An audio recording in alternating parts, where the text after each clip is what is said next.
केवल मोक्ष के एक ही उद्देश्य से हिमालय में ध्यान की पद्धति उन्होंने शुरू की थी।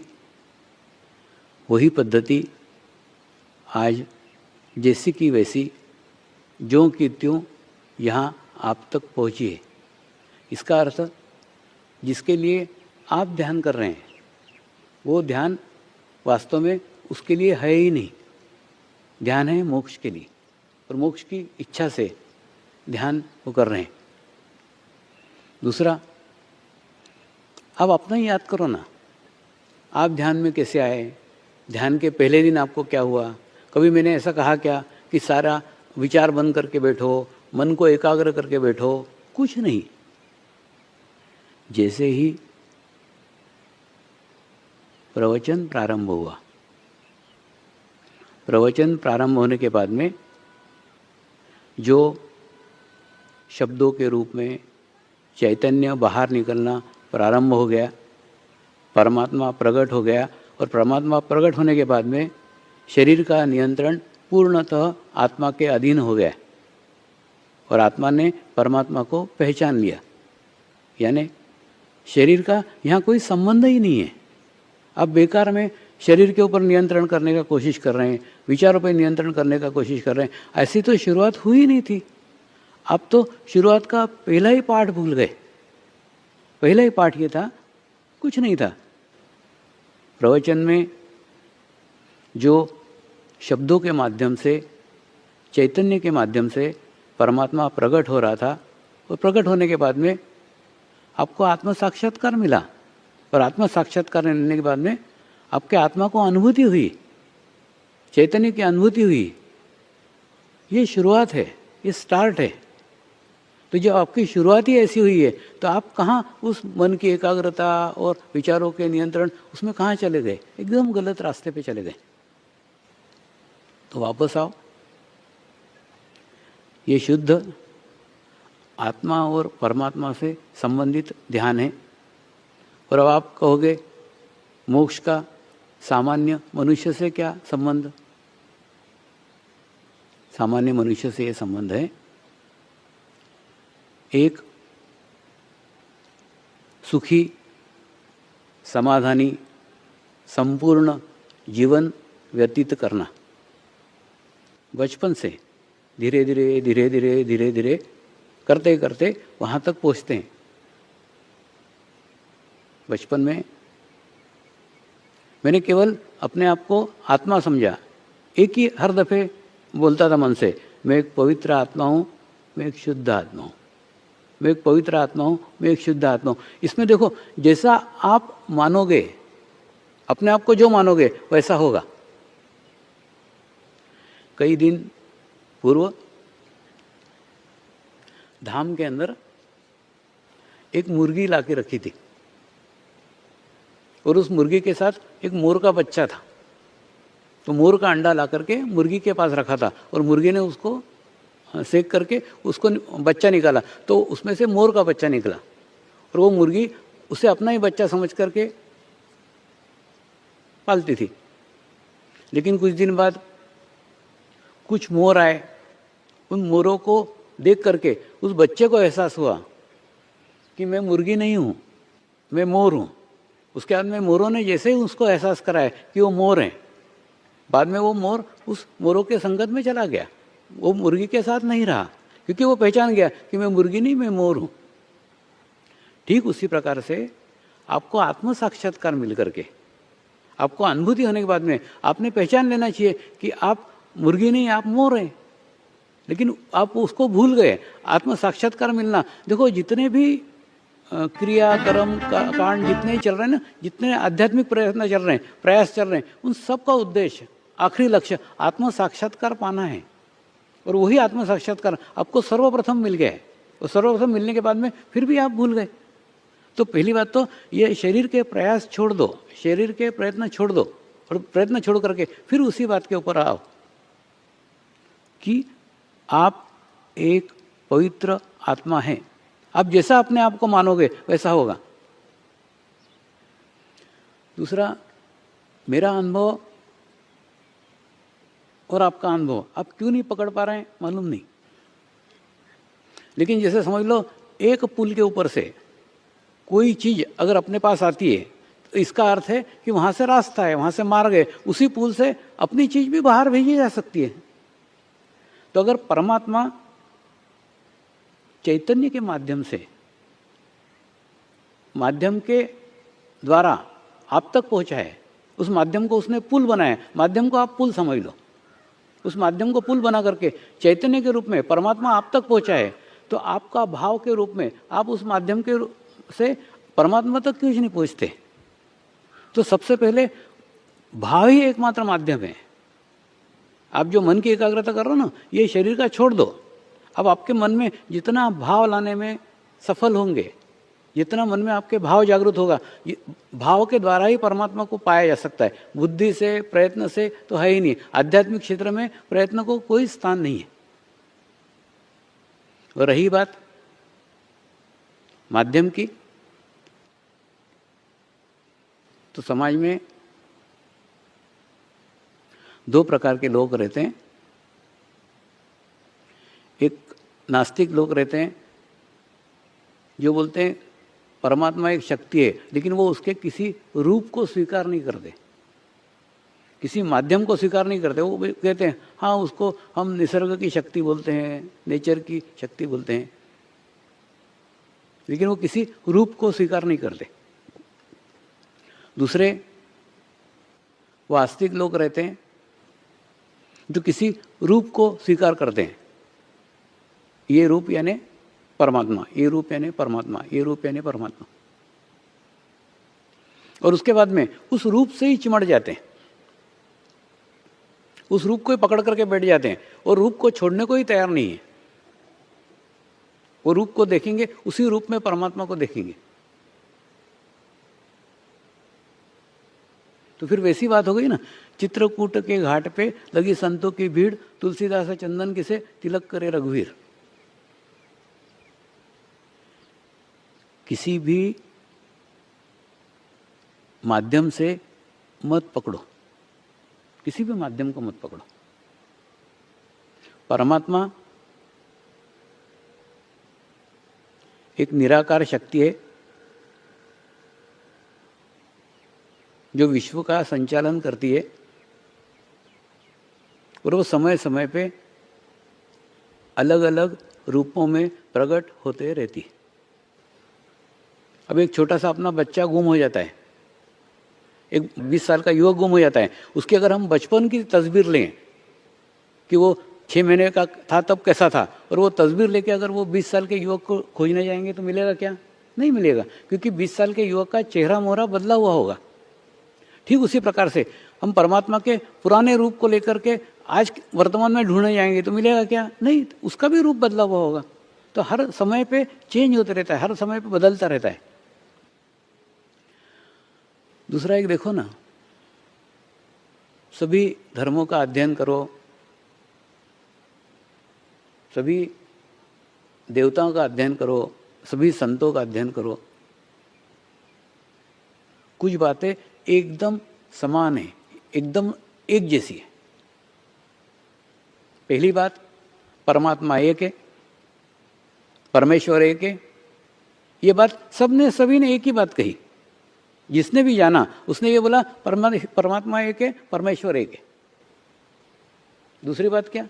दूसरी बात ये मनुष्य धर्म है, सब मनुष्य एक जैसे, मनुष्य समान है। तीसरी बात, अच्छी बातें करो, और चौथी बात, बुरी बातें मत करो।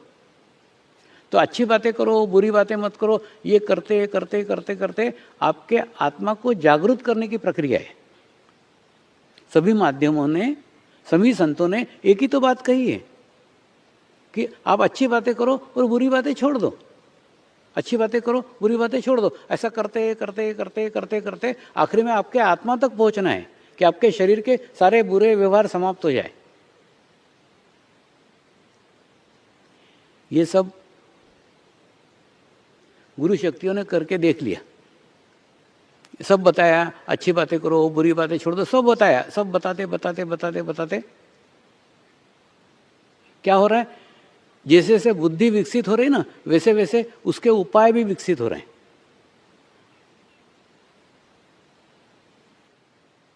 और दूसरा, सहनशीलता कम हो रही है।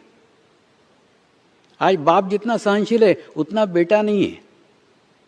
आज से 20 साल बाद देखेंगे उसका बेटा और वो इनबैलेंस रहेगा।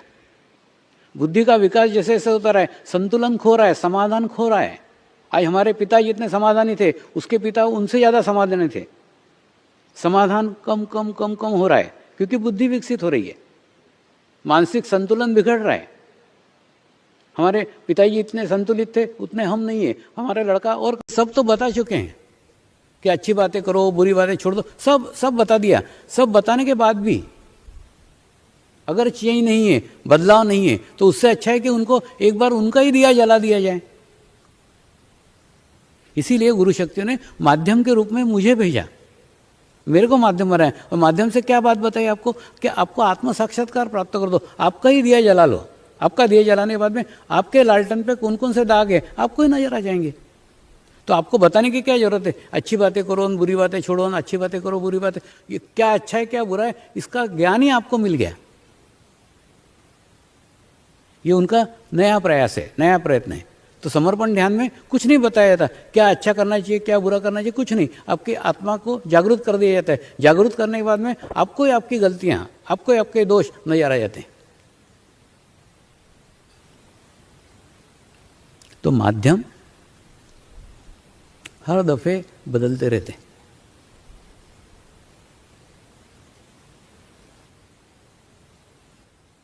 जैसे रहते कि नहीं, किसी कार्यक्रम में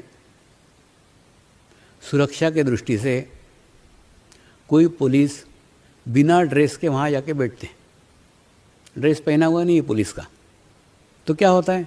हमको पहचान क्या है? पुलिस के ड्रेस में होंगे तो पहचानेंगे, पुलिस के ड्रेस में नहीं होंगे तो नहीं पहचानेंगे। वो सामान्य मनुष्य शरीर के आएंगे, बैठेंगे, देखेंगे, सब चले जाएंगे। और उसके बाद में फिर तुमको पता चलेगा वो आए थे, देखा था, चले गए। वो चले जाने के बाद में पता लगता है। हम क्यों नहीं पहचान पाते? इसलिए नहीं पहचान पाते क्योंकि वो पुलिस वाले पुलिस के ड्रेस में नहीं होते। वो ड्रेस में होंगे तो सब पहचान जाएंगे, लेकिन ड्रेस नहीं हुआ तो नहीं पहचानेंगे। ठीक उसी प्रकार से हमको परमात्मा का एक ड्रेस है। वो परमात्मा अगर उसी ड्रेस में आया तो हम पहचानेंगे, नहीं आया तो नहीं पहचानेंगे। एक सामान्य मनुष्य शरीर का आएगा, मिलेगा, बताएगा, चला जाएगा। चले जाने के बाद हमको पता चलता है, अच्छा वो परमात्मा थे क्या, वो उन परमात्मा के माध्यम थे क्या? परमात्मा तो कोई है ही नहीं, लेकिन परमात्मा के माध्यम थे क्या? वो माध्यम का भी पता हमको तब चलता है जब वो चले जाते हैं। लेकिन अगर उस पुलिस वाले को तुम व्यक्तिगत जानते हो, तो वो ड्रेस में हो या नहीं ड्रेस में हो, आप तुरंत बोलेंगे क्यों मन्नू भाई आज यहाँ ड्यूटी लगी क्या? कोई मन्नू भाई बैठा तो नहीं यहाँ? तो कहने का मतलब क्या है? अगर आपके परमात्मा के शक्तियों से पहचान हो, फिर उनका ड्रेस हो नहीं हो कोई फर्क नहीं पड़ता। कैसे पहचानोगे? अनुभूति से। कैसे पहचानोगे? वाइब्रेशन से। देवत्व समान है ना, देवत्व एक जैसा है। पुलिस वाला ड्रेस में है तो भी पुलिस वाला है, पुलिस वाला बिना ड्रेस में तो भी पुलिस वाला है। वो 24 घंटे पुलिस वाला ही रहता है।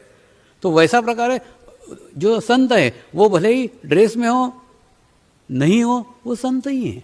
माध्यम, वो माध्यम आपको लगे तो भी माध्यम है, माध्यम नहीं लगे तो भी माध्यम है, वो माध्यम है ही।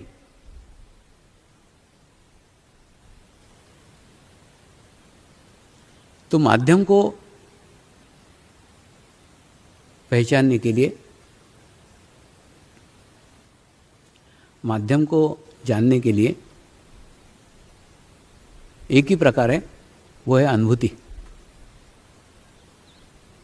अनुभूति के द्वारा उस माध्यम को पहचाना जाता है। ये मूर्ति बनाना,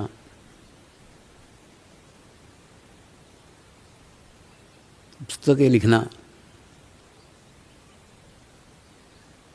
ग्रंथ लिखना, अपने जीवन काल की घटनाएं लिखना, ये सब अगली पीढ़ी के लिए तैयारी चल रही है। कई बार आपने देखा होगा, कोई पेंटर रहता है, उसकी पेंटिंग की अपनी एक शैली रहती है।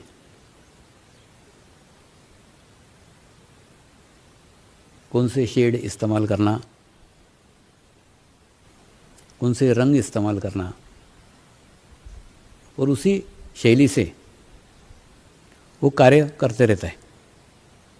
और वो करते करते करते करते करते अपने जीवन से भी अधिक प्रेम, जीवन से भी अधिक प्यार वो अपने कला के साथ करने लग जाता है। ठीक है, ऐसा ही कोई संगीतकार रहता है, संगीत बजाते बजाते बजाते बजाते सालों बजाने के बाद में वो संगीत से भी प्रेम करने लग जाता है, संगीत से भी प्यार करने लग जाता है। और उसको चिंता रहती है, कल मैं रहूं या न रहूं, मेरा संगीत अवश्य रहना चाहिए। तो वो चाहता है कोई ना कोई उसको सीखे, कोई ना कोई उसको ग्रहण करे, और कोई भी उसको ग्रहण करने के लिए आए, जो ग्रहण करने के लिए आएगा वो उसको अपना सर्वस्व सौंप देगा।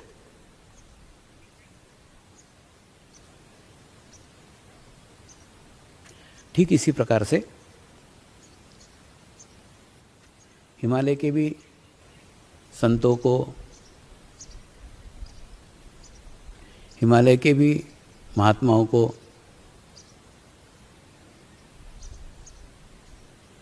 ये लगा था कि जो उनका आत्मज्ञान है, वो आत्मज्ञान की धरोहर कोई संभाले, और जो कार्य उनके जीवन काल में नहीं हो सका, वो कार्य कोई उसको आगे बढ़ाए, आगे लेके जाए। इसीलिए उन्होंने बड़े विश्वास से वो कार्य, इस माध्यम को सौंपा। और मैं भी समाज में माध्यम बनाने को ही आया था कि मेरी ये ज्ञान की विरासत कोई ग्रहण करे और उसे अगली पीढ़ी तक पहुंचाए। तो ऐसे माध्यम जब जीवन काल में नहीं निर्माण हुए, तो मूर्तियों को माध्यम बनाने का पर्याय शुरू किया। हो सकता है आज नहीं, कई वर्षों के बाद में ये मूर्तियों का ज्ञान ग्रहण करने के लिए कोई आत्माएं आए और वो उसको ग्रहण करके विकसित करे। तो ज्ञान का एक खजाना उसमें छुपा हुआ है। दूसरा, आप समझते हैं कि माध्यम यानी जिसका खुद का कोई वजूद है, खुद का कोई अस्तित्व है, वास्तव में ऐसा कुछ नहीं है। माध्यम आप भी बन सकते हैं। जिस मनुष्य का खुद का कोई अस्तित्व न हो, एकदम शून्य हो, ट्रांसपेरेंट हो, होकर भी नहीं हो, वो मनुष्य माध्यम के स्तर पे खुद ब खुद हो जाता है। धीरे धीरे, ये बहुत लंबी प्रक्रिया है।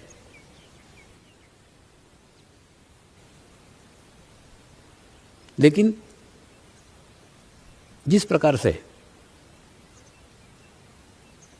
एखादा पाइप रहता है कि नहीं, पाइप की सबसे बड़ी विशेषता क्या, कि पाइप के अंदर कोई अड़ंगे नहीं, एकदम क्लियर, एकदम स्वच्छ है, एकदम साफ है। इधर से पानी डालो तो एकदम पूरा उधर चला जाता है, यानी एकदम खाली है, एम्प्टी है। तो ये शून्यता अगर आप आपके जीवन काल में निर्माण कर सको, निर्माण हो सके, तो आप भी परमात्मा के माध्यम बन सकते हैं। लेकिन उसके लिए पूर्ण समर्पण की आवश्यकता है। इसीलिए ध्यान के पहले समर्पण शब्द लगाया गया है। समर्पण ध्यान, समर्पण ध्यान का अर्थ है पहले समर्पण, बाद में ध्यान। तो अगर आप समर्पित होते हो तो ध्यान खुद ब खुद लग जाता है। ध्यान करने वाला नहीं है, करने जाएंगे तो वो शरीर से होगा। तो ध्यान शरीर से नहीं करने का है, ध्यान खुद ब खुद लगना चाहिए, खुद स्वयं ध्यान लगना चाहिए। ध्यान करने की आवश्यकता नहीं है। तो फिर से स्पष्ट करता हूँ कि मन की एकाग्रता करने के पीछे मत दौड़ो। आप अपने आप को पहले एक पवित्र आत्मा समझो, और आत्मा समझने के बाद में उस परमात्मा से सीधे संपर्क साधो ना। उसके लिए जैसे आपका संपर्क स्थापित हो जाएगा, स्थापित होने के बाद में विचार खुद ब खुद समाप्त हो जाएंगे, क्योंकि आपके आत्मा का आपके शरीर के ऊपर नियंत्रण हो जाएगा। और ये हुआ है, कई बार हुआ है। और आपको भी शुरुआत भी आपके ऐसी हुई है। प्रवचन के अंदर आए, ऑटोमेटिकली जैसे ही चैतन्य अनुभव होने लग गया, आंखें बंद हो गई, ध्यान लग गया। तो ध्यान खुद ब खुद लगना चाहिए। प्रयत्न से सिर्फ मन की एकाग्रता होती है। दूसरा, कुछ साधक ये चीज़ तो जान गए, जो चीज़ें आपको सिखा रहा था, जो आपको बता रहा था ना, ये सब चीज़ें उनको पता है कि ध्यान अपनी आत्मा की उच्च स्थिति हो जाने के बाद में सीधे संपर्क से होता है। ये मन की एकाग्रता की आवश्यकता नहीं। तो वो साधक एक अच्छी स्थिति में पहुंच गए हैं, एक अच्छी अवस्था में पहुंच गए हैं। ये साधकों का दूसरा प्रकार है। लेकिन जब ध्यान में उनको जाना, तो ध्यान की अच्छी अवस्था पाने की इच्छा तो कर रहे हैं, लेकिन उस इच्छा के पीछे सिद्धियां पाना लक्ष्य है। कोई भी छोटा सा छेद भी आपके लक्ष्य को नुकसान पहुंचा सकता है। छोटा सा गलती, कैसा बताता हूं।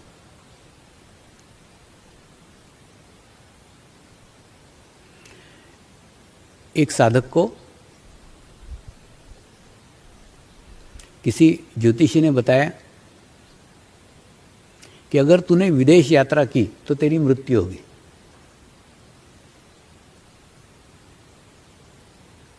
तो तेरी पहली विदेश यात्रा में तेरी मृत्यु है। तो साधक कभी विदेश नहीं गया, जबकि उसको मैं कहता था कि नहीं तू विदेश जाना, देख तेरे दोनों हाथों में लड्डू है। अगर विदेश तू गया और गुरु कार्य करने के लिए जा, तो उससे क्या होगा, समझ लो गुरु कार्य करते समय तेरे को मृत्यु आ गई तो भी मोक्ष है। और नहीं कुछ हुआ तो तेरे मन में जो भ्रांति है कि अगर विदेश गया तो मेरी मृत्यु होगी, वो भी दूर हो जाएगी। और ऐसा कुछ नहीं होगा, तू विदेश जा। लेकिन वो विदेश कभी नहीं गया और खूब ध्यान किया, खूब मेडिटेशन किया, ध्यान की अच्छी अवस्था प्राप्त की, एकदम मोक्ष की स्थिति भी उसने प्राप्त कर ली, अपने जीवन काल में भी प्राप्त कर ली, सब हो गया। अच्छा पुराना साधक था। और अभी हाल ही में उसकी मृत्यु हुई तो सब साधकों को लगा कि नहीं इसको तो मोक्ष मिला ही होगा, क्योंकि इसकी बहुत अच्छी स्थिति थी। लेकिन वास्तव में एक लूपहोल्स रह गया था, एक छेद रह गया था। वो छेद था मृत्यु के समय उसको क्या विचार आया मालूम है? किसी को मालूम नहीं, लेकिन उसको मृत्यु के समय विचार आया विदेश जाना तो मेरा रह ही गया। और अब वो विदेश में जन्म लेगा, मतलब मोक्ष की स्थिति पा करके भी मोक्ष की स्थिति नहीं पा सका। तो ऐसा कोई भी लूपहोल्स अगर छोड़ते हो, कोई भी छोटी सी चीज छोड़ दो, तो वैसे ही ये साधक ध्यान कर रहे हैं, अच्छी ध्यान की अवस्था में है, अच्छी स्थिति पाए, सब है। लेकिन काय के लिए ध्यान कर रहे हैं? मोक्ष प्राप्ति के लिए ध्यान नहीं कर रहे हैं, सिद्धियां प्राप्ति के लिए ध्यान कर रहे हैं। सिद्धियों के ऊपर भी थोड़ा बताता हूं। इनका ये लक्ष्य भी योग्य नहीं है। पहली बात तो सिद्धियां कोई मांगने से दे नहीं सकता, और कोई उसको ले नहीं सकता। मैंने सिद्धियां कोई किसी को दे नहीं सकता और सिद्धियां कोई किसी से ले नहीं सकता, एक। दूसरा, सिद्धियों का प्रदर्शन नहीं हो सकता। तुम किसी को दिखाने जाओ, अपना अहंकार बढ़ाने के लिए, उसका प्रदर्शन करने के लिए सोच रहे हो, तो उसका प्रदर्शन भी नहीं हो सकता। तीसरा, उसका परीक्षण भी नहीं हो सकता। जैसे 4 लोगों को बिठाओ, देखो मैं ये करके दिखाता हूं, तो नहीं होगा, क्योंकि जो 4 लोग बैठे हैं वो 4 लोग उसको जांचने के लिए बैठे हैं, उनका उसके ऊपर विश्वास नहीं है, तो विश्वास नहीं है तो नहीं होगा। सिद्धियां भाव से आती है। दूसरा एक बताता हूं, फिर सिद्धियों का क्या मतलब है। सिद्धियों का अर्थ है जैसे अपन स्टेप चढ़ते कि नहीं, तो अगर तीसरे पादान के ऊपर आप चढ़े तो तीसरे पादान पे चढ़ने के बाद में तीसरा पादान आपको हेल्प करेगा, तीसरा पादान आपको मदद करेगा। काय के लिए मदद करेगा कि आप तीसरे पादान पे बने रहो। फिर चौथे पादान पे जाओगे, चौथा पादान आपको मदद करेगा कि आप चौथे पादान पे बने रहो। तो सिद्धियां जैसे जैसे आपकी स्थिति बनती जाती है ना, आध्यात्मिक स्थिति, वैसे वैसे सिद्धियां खुद ब खुद आपको मिलती चली जाएगी। लेकिन वो मिलेगी आपको प्रोटेक्शन करने के लिए, आपको संरक्षण प्रदान करने के लिए, आपको सारी स्थिति पता होने के लिए। कई सिद्धियां हैं, कई सिद्धियां आपको मिल सकती है और मिलेगी, लेकिन उसके अंदर क्या, वो सिर्फ परिस्थिति को जानने के लिए आप अच्छे से पहचान सको। कई बार क्या होता है, मनुष्य आधे जो कर्म करता है ना, वो अपने पूर्व जन्मों के कर्मों के कारण, फिर 25% कर्म करता है वो अपने माँ बाप के इफेक्ट के कारण, और 25% स्वयं के कर्म रहता है। समझ लो किसी व्यक्ति ने आपको बुरा व्यवहार किया, तो सामान्य आप रहोगे तो आप बुरा मान जाओगे, लेकिन अगर आप ध्यान करते हो, मेडिटेशन करते हो, आप अच्छे स्थिति में पहुँचे हुए हो, आपको सिद्धि प्राप्त है, तो सिद्धि क्या हेल्प करेगी, आपको उसके पूर्व जन्म का बताएगी। ये पहले जन्म में क्या था, वो पूर्व जन्म के कर्म के कारण ये ऐसा व्यवहार कर रहा है, ऐसा व्यवहार कर रहा है, तो उसका बुरा क्या मानने का, ठीक है, वो बुरे पूर्व जन्म के प्रभाव के कारण ऐसा बुरा व्यवहार कर रहा है, तो उसके व्यवहार को ज़्यादा महत्व आप नहीं देंगे, तो ऑटोमेटिकली आप आगे बढ़ोगे। तो कहीं पे भी अटकोगे नहीं, छोटी चीज़ों जो। दूसरा, एक सुरक्षा कवच आपको प्राप्त होता है, एक प्रोटेक्शन आपको प्राप्त होता है। जब आप एक स्थिति में पहुँचते हैं, एक सिद्धि है, वो ऑटोमेटिकली आपको प्रोटेक्शन करेगी, आपको सुरक्षा प्रदान करेगी, आपको सदैव वो प्रोटेक्ट करेगी। तो इसके लिए आपको कभी भी कोई भी किसी प्रकार का कोई दुर्घटना आपका आपके साथ नहीं हो सकता, प्रोटेक्शन रहेगा। ये सब खुद ब खुद आपको मिलता है, लेकिन वो पाने के लिए ये मत करो, वो पाना आपका उद्देश्य नहीं होना चाहिए। एक स्थान पे बैठ करके विश्व के किसी भी व्यक्ति के बारे में आप संपूर्ण जानकारी एक क्षण में प्राप्त कर सकते हैं, एक स्थान पे बैठ करके, यहाँ बैठे बैठे। कैसे? इसलिए कि जिस प्रकार से अंगूठे की छाप अलग अलग रहती है, ठीक उसी प्रकार से प्रत्येक व्यक्ति का आभामंडल अलग अलग रहता है, प्रत्येक व्यक्ति का ओरा अलग अलग रहता है। जैसे आप उस व्यक्ति के ओरा के ऊपर चित्त डालते हो, उसके आभामंडल पे चित्त डालते हो, उसकी संपूर्ण जानकारी आपको प्राप्त हो जाती है। और ऐसा प्रयोग इंग्लैंड के अंदर विनस टीवी पे मैंने किया था, वो आपने भी उसकी DVD देखी होगी। तो एक स्टूडियो में बैठे बैठे दुनिया भर से कहाँ से लोग प्रश्न पूछ रहे थे, उनके किसी दामाद के प्रश्न थे, किसी क्या प्रश्न थे, लेकिन बराबर उसके उत्तर दे रहा था। तो उस समय वो टीवी वालों को भी लगा कि मैं शायद बहुत बड़ा ज्योतिषी हूँ, कि मेरे को नाम भी नहीं बताया तो ही मैं बता देता हूँ। तो उनको मैंने बताया मैं ज्योतिषी वगैरह नहीं हूँ, वो जो लोगों के बारे में बता रहे हैं मैं उनका आभामंडल देखता हूँ, उनका ओरा देखता हूँ, और ओरा देख के उनके बारे में संपूर्ण जानकारी पता लग जाती है। तीसरा, आपके जीवन की आवश्यकताएं आपके आवश्यकता होने के पूर्व पूर्ण हो जाती है। ये भी एक सिद्धि है। जैसे जैसे आप आगे बढ़ोगे ना, वैसे वैसे ही आपको प्राप्त होगी। लेकिन सिद्धियों के लिए ध्यान मत करो, ये आपको प्रोटेक्ट करने के लिए, माने आपकी जो स्थिति बनी है उस स्थिति को बनाए रखने के लिए ये सब आपको मिलती है।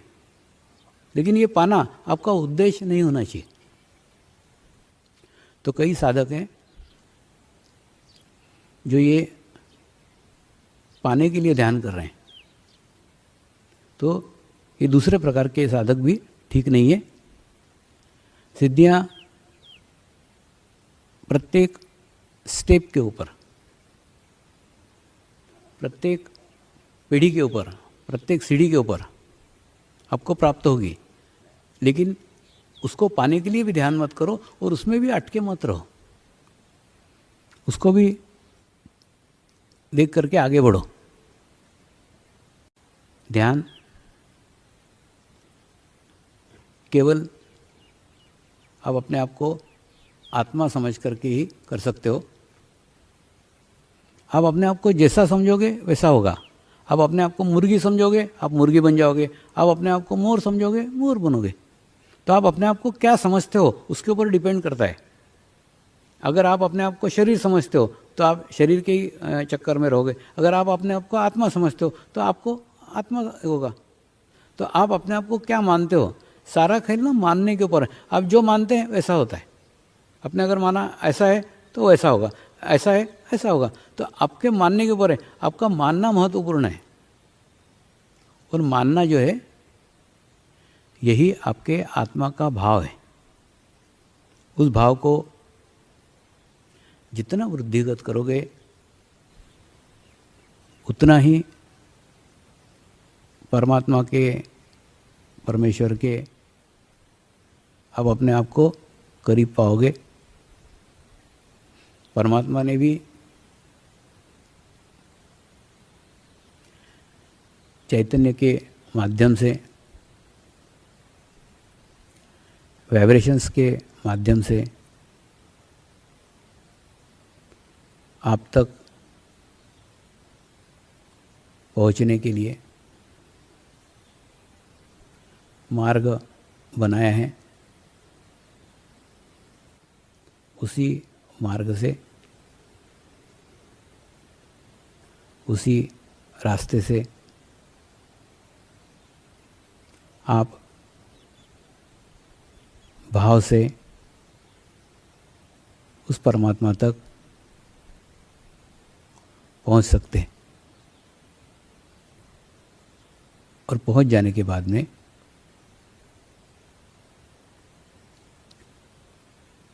उस स्थिति को पा सकते हैं जिस स्थिति को मोक्ष कहते हैं। मोक्ष यानी मृत्यु नहीं है। मोक्ष ध्यान की वो अवस्था है जिस अवस्था में पहुंच करके आत्मा मनुष्य के शरीर में रहते हुए भी मनुष्य के शरीरों से, उसके विकारों से मुक्त हो जाती है। फिर शरीर का उस आत्मा पर कोई नियंत्रण नहीं होता। आत्मा का नियंत्रण उस शरीर पे हो जाता है। तो समर्पण ध्यान वह ध्यान की पद्धति है जिस ध्यान की पद्धति में आप स्वयं को एक आत्मा समझकर परमात्मा की प्राप्ति कर सकते हैं और परमात्मा को पा सकते हैं। नियमित ध्यान करना, सामूहिक ध्यान करना, सेंटर पे जाके ध्यान करना इसलिए आवश्यक है क्योंकि हम वैचारिक प्रदूषण वाले वातावरण में रह रहे हैं। कई नकारात्मक विचार, कई नकारात्मक ऊर्जा हमारे ऊपर प्रभाव डालती रहती। प्रत्येक कर्म का, प्रत्येक कार्य का जब हम करते हैं तो समाधान उस कार्य का फल होता है कि कार्य करने के बाद में समाधान मिला, सेटिस्फेक्शन मिला। और समाधान तब अधिक मिलता है जब वो अधिक से अधिक लोगों तक पहुँचे।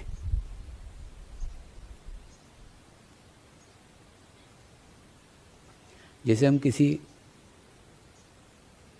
समाज के लिए कार्य करते हैं तो वो कार्य का लाभ एक विशेष समाज तक पहुंचता है। अगर हम किसी भाषा के लिए कार्य करते हैं तो उस कार्य का लाभ विशेष एक भाषा तक पहुंचता है। अगर हम राष्ट्रहित में कोई कार्य करते हैं तो उस कार्य का लाभ हमारे राष्ट्र तक पहुंचता है, यानी और बड़ा दायरा, और बड़ा दायरा। लेकिन ऐसा कोई माध्यम नहीं है कि हमारा कार्य प्रत्येक मनुष्य मात्र तक पहुँचे। लेकिन गुरु कार्य एक ऐसा कार्य है जो प्रत्येक मनुष्य मात्र तक पहुंचता है, और सिर्फ पहुंचता ही नहीं, उसका पहुंचने का उसके पास नेटवर्क है। विश्व के प्रत्येक मनुष्य के लिए आपका कार्य पहुंचेगा। तो गुरु कार्य वो कार्य है जो कार्य करने से आपको समाधान मिलेगा। हजारों लाखों लोगों तक आपका कार्य पहुंच रहा है, क्योंकि लाखों लोग उससे लाभान्वित हो रहे हैं और होंगे। तो अपने आप को गुरु कार्य करके और गुरु कार्य का अर्थ समझ करके, गुरु के लिए किया गया कार्य है, हम आत्मा बन करके परमात्मा के लिए कार्य कर रहे हैं। ये भाव के साथ कार्य करो। सब देखो, सब भाव वृद्धि के लिए, भाव बढ़ाने के लिए क्या करना पड़ेगा? गुरु कार्य करना पड़ेगा, प्रवचन सुनना पड़ेंगे, सामूहिक ध्यान करना पड़ेगा, सामूहिकता में रहना पड़ेगा, आत्माओं के सामूहिकता में रहना पड़ेगा। ये सब हमारे आत्मभाव को बढ़ाने वाली बातें। तो जिस प्रकार से भूमि रहती कि नहीं, भूमि प्राकृतिक है, उसके अंदर अगर आप एक बीज डालोगे तो उससे 1000 बीज कल खिलेंगे। ठीक उसी प्रकार से गुरु कार्य है, गुरु कार्य भी प्राकृतिक है, एकदम प्रकृति से जुड़ा हुआ है। जैसे आप उसके अंदर एक बीज डालोगे, एक कार्य डालोगे, उस कार्य आपका लाखों हजारों लोगों तक पहुँचेगा, क्योंकि वो विश्व के प्रत्येक मनुष्य मात्र के लिए जुड़ा हुआ है। वो किसी भी जाति का हो, किसी भी धर्म का हो, किसी भी समाज का हो।